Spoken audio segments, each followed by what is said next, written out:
नमस्कार दोस्तों, आप सभी का फिर से एक नए वीडियो में स्वागत है। आज के वीडियो हम जो भी मेमोरेंडम जो भी एस महादेवा जी ने जारी किया गया है, संचार मंत्री को लेटर भेजा गया है, उसके रिगार्डिंग क्या क्या मांगों को लेकर जो भी है डिमांड कर दी है, क्या नहीं, इस वीडियो में सभी जानकारी देखेंगे। जो भी डिमांड है सभी जीडीएस कर्मचारी के कौन से इशू फेस कर रहे वो सभी डिटेल्स में जानेंगे। 8 आवर्स ड्यूटी और सैलरी, जो भी मेडिकल बेनिफिट होता है वो सभी एक एक करके डिटेल्स में जानेंगे। आप स्क्रीन पर भी देख सकते हो 20 सितंबर 2024 को लेटर जारी किया गया है ऑल इंडिया ग्रामीण डाक सेवक यूनियन की तरफ से।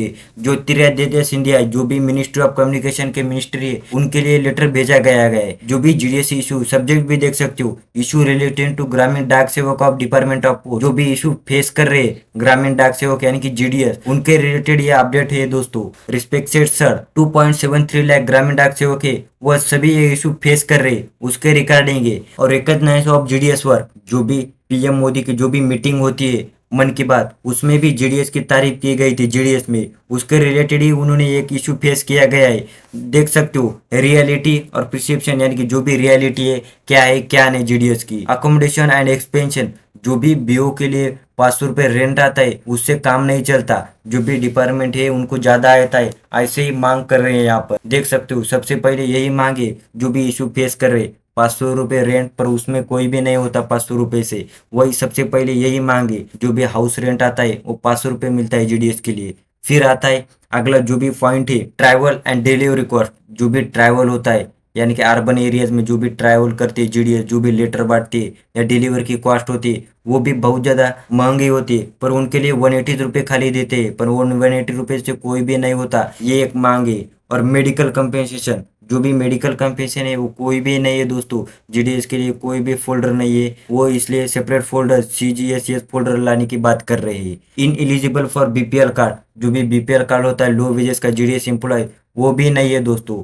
ये सभी ऐसे इशू है वो फेस कर रहे जीडीएस, ऐसे बोल रहे। फिर आता है main topic work hours and compensation, जो भी वर्क है वो 5 आवर का है जीडीएस का, यानी कि टेक्निकली, पर उसके वजह से 8 या 10 आवर तक लोग काम कर रहे हैं। जो भी जीडीएस है बहुत ज़्यादा जीडीएस कर्मचारी 8 से 10 आवर तक जो भी है वह वर्क करे, उनका वर्क कंप्लीट नहीं हो रहा है। फिर वो बोल रहे हैं कि 5 आवर्स की ड्यूटी काफ़ी है, पर 8 आवर से सैलरी आनी चाहिए, उसकी मांग कर रहे हैं। फिर अगला आता है हिस्टोरिकल एक्सप्लोरेशन, जो भी हिस्टोरिकल है यानी कि जो भी रूल है वो कंप्लीट जो भी है वो डिस्ट्रॉय कीजिए, और न्यू रूल लाइए, जो भी पॉलिसी का होता है कुछ भी जीडीएस का एजुकेटेड एम्प्लॉय वो सभी बदल के लाए, वो कर रहे हैं यहाँ पर। और फिर आता है कॉन्सर्स यानी कि पे डिसेबिलिटीज, नो पेंशन स्कीम है, फिर 3 टायर प्रमोशन, सीनियरिटी, वो सभी एक एक करके लागू कीजिए। जो भी 12-24 होता है वो बेसिक पे में ऐड कर रहे, ऐसी जो भी चंद्रेश कमली समिति है उसके आधार पर ऐड कीजिए, ऐसी मांगों को लेकर आवाज उठाया गया है। फिर आए जाएंगे मेन टॉपिक के ऊपर, जो भी कंसर्न ऑफ जो भी जीडीएस की डिमांड है वो क्या क्या है क्या नहीं। आप देख सकते हो यहाँ पर conclusion and request. We urge your intervention to address the injustice faced by GDS employees. Enclose the character of demand that we previously submitted. Addressing this issue will not only benefit GDS employees, but we also strengthen the relation between the government and the union, fostering a more harmonious work environment. दोस्तों वो कह रहे हैं कि मैंने पहले जो भी कैरेक्टर ऑफ डिमांड है यानी कि चार्टर ऑफ डिमांड है जीडीएस की वो पहले में भेज दिए थी, पर कोई भी एक्शन नहीं है दोस्तों। ये बेनिफिट जीडीएस एम्प्लॉयज का नहीं, जो भी गवर्नमेंट है और यूनियन का है उसका भी अच्छा खासा रहेगा और रिलेशन अच्छा खासा रहेगा, वो बात कर रहे हैं। जो भी मजबूती लाने के लिए जीडीएस का बेनिफिट भी हो जाएगा, ऐसी बात कर रही है। यहाँ पर नीचे भी देख सकते हो ये एस महादेवा जी ने लेटर भेजा दिया गया है। आप बात करेंगे मेन टॉपिक के ऊपर, जो भी चार्टर ऑफ डिमांड है जीडीएस की कौन से इश्यू पे कर रहे या कौन से मांगों के लेकर ये लेटर भेजा दिया गया है उस पर आते हैं। आप स्क्रीन पर देख सकते हो चार्टर ऑफ डिमांड, ये डिमांड है दोस्तों। सबसे पहली demand, grant 8 hours work and all benefit include pension, the UPI pension schemes must be made applicable for GDS also. यानी इनका कहने का मतलब यही है, जो भी यूपीएस स्कीम है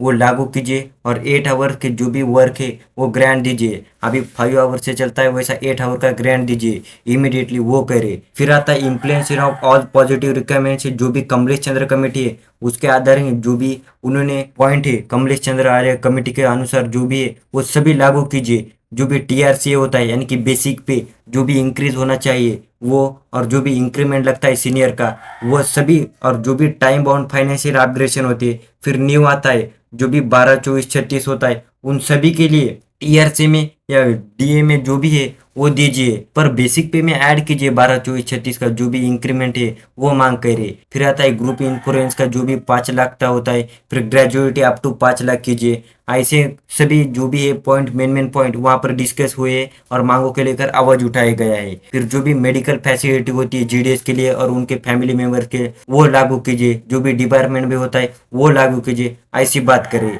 फिर थर्ड आता है अबॉलिश ऑल इंसेंटिव स्कीम, जो भी होते हैं इंसेंटिव स्कीम यानी कि जीडीएस वर्क करते हैं, IPB, PLI, RPLI, saving scheme, वो वर्कलोड में असाइन करे, वो मांग करे। यानी कि जितने भी स्कीम है, इंसेंटिव बेसिस स्कीम है, आईपीबी, पीएलआई, आरपीएलआई, वो सभी वर्कलोड में असाइन कीजिए, यानी कि समाविष्ट कीजिए वर्कलोड में, ऐसी मांग किए। फिर फोर्थ पे आता है and all description in granting annual increments and TRS based on workload, यानी कि बहुत ज्यादा जो भी बीओ होते पहले से ही वर्कलोड होती है और फिर न्यू ज्वाइनिंग होती है तो टीआरसी जो भी होता है वो 1 से ही आता है, स्केल 1 से ही सैलरी आती है, तो वो बंद कीजिए। सीधा स्केल जो भी टीआरसी 2 से सैलरी दीजिए, ऐसी मांग करे, क्योंकि वर्कलोड बहुत ज़्यादा होता है इसकी वजह से। फिर फिफ्थ जो भी है मांग, absorb all casual labourers in postal and RMS office in vacant post as one time major, यानी कि जो भी लेबर से या पोस्टल आरएमएस से वो सभी की एब्जॉर्ब कीजिए और जो भी पोस्ट वैकेंसी वो जल्दी फिलअप करे।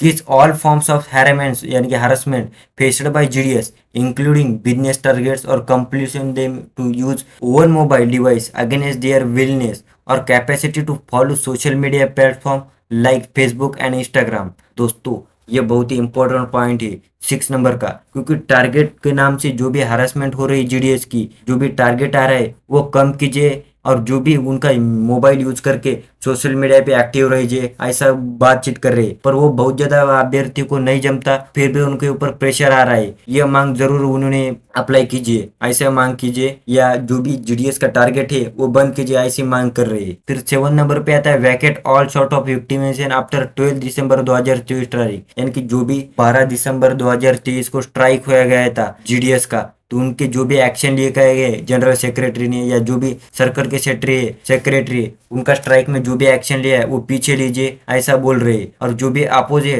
Harsh punishment against GDS even after the introduction of graded punishment, जो भी है पनिशमेंट या जॉब से निकाल देने की धमकी, वो सभी बंद कीजिए, ऐसी मांग भी कर रहे हैं। तो ये पूरी मांग को लेकर चार्ट भेजा दिया गया है जो भी आपके संचार मंत्री उनके पास, अभी भी उनका कोई भी रिप्लाई नहीं गया है। जो भी रिप्लाई आने के बाद इस वीडियो में सभी डिटेल्स करके जानेंगे। रिप्लाई जरूर आने वाला है दोस्तों। मीटिंग होने के बाद जो भी जीडीएस के यूनियन के जो भी महासेक्रेटरी है उनके साथ मीटिंग होने वाली है और जो भी निर्णय सामने आने वाला है, तो आप जो भी वीडियो आएंगे यानी कि जो भी जब भी लेटर जारी होगा तो इस वीडियो में अपलोड करूंगा। दोस्तों ये जानकारी कैसी लगी, अच्छी लगी तो इस वीडियो को ज्यादा से ज्यादा शेयर और लाइक करें। मिलते हैं अगले टॉपिक में, तब तक के लिए जय हिंद, जय भारत दोस्तों।